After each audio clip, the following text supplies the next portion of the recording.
Traitor and Russian agent. In the United States, people are simply outraged by the leak of Witkoff's conversations with the Russians.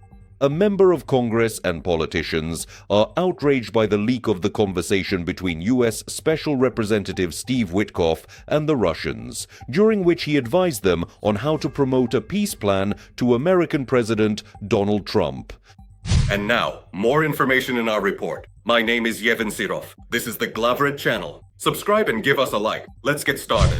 This was reported by RBC Ukraine, citing posts by members of the U.S. Congress and politicians on the social network X. U.S. House Representative Ted Lieu called Witkoff a traitor.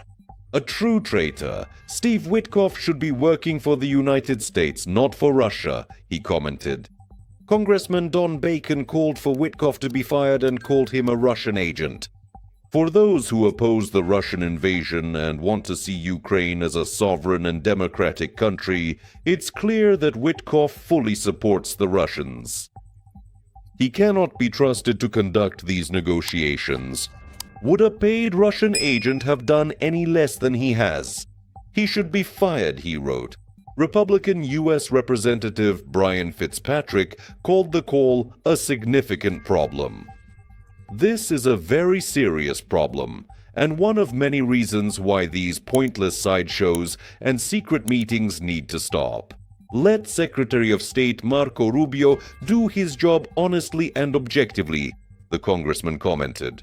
Former U.S. Ambassador to Russia Michael McFaul called Witkoff's conversation with the Russians shocking and noted that U.S. government representatives should promote America's interests.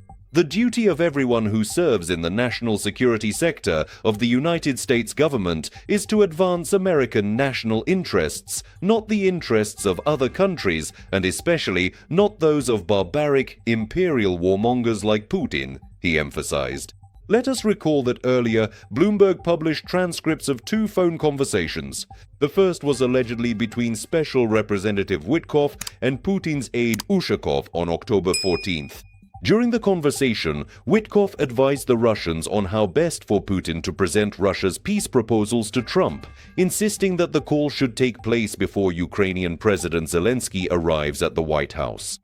Witkoff recommended that Putin congratulate Trump on the peace agreement regarding Gaza, say that he is a man who fights for peace, and add that Witkoff and Ushakov had discussed developing a similar peace plan concerning Ukraine.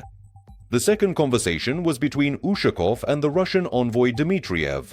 They discussed that the latter would pass the developed peace plan to Witkoff, but Ushakov was concerned that the U.S. might alter it to Russia's disadvantage.